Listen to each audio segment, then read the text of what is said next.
I think ne wawe wuondore.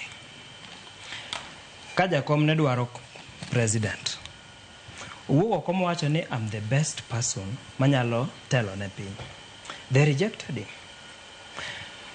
Wuodgi gi nyargi nowuok mokonogi ni no, ng'ama udwa keto ni ok ber. Keturu jakom, keturu baba.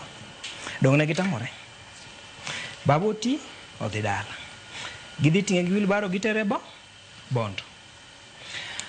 As if that was not enough, jakom ochako wacho ni koro wadhi e AUC. Hudi campaign Raila. Kagi campaign ne candidate Majibu tima kawuono e jakom kochacha. Ere kaka gino sekonyowa. Inyalo di campaign ng'ato ma Kenya ka ma ng'atwa bineno that malice. These are the same people with us we did not elect the government. Matiyo kawuono. No kwa wane kura an personally no kwa gone ker kura.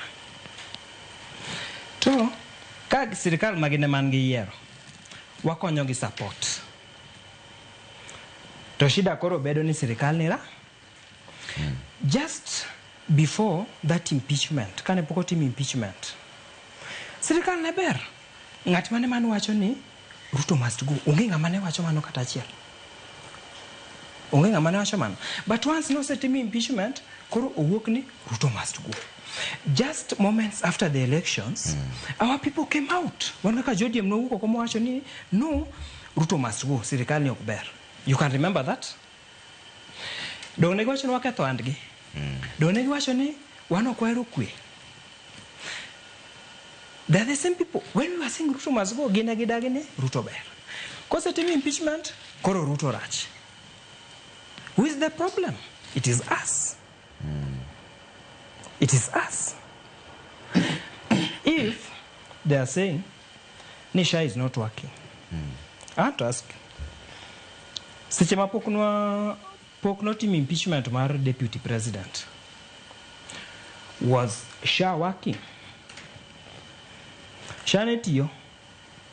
Kasa ni Shah ok team. To sechema poko team impeachment cha, Shah netiyo. It was not working. Mabende sani koro it is even improved.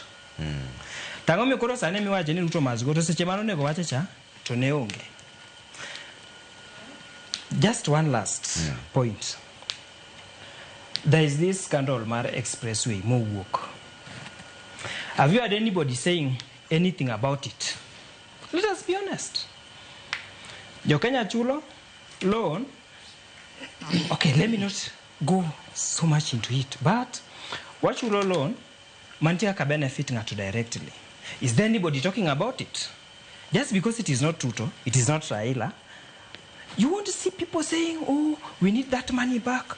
Let the anti-corruption, let them investigate. Let them come in. Onge ng'at mabiro call for that.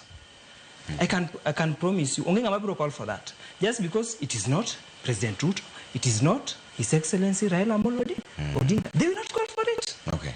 Yeah. Aisa gimbi neno kantire geruok mara kwede moro. Machalo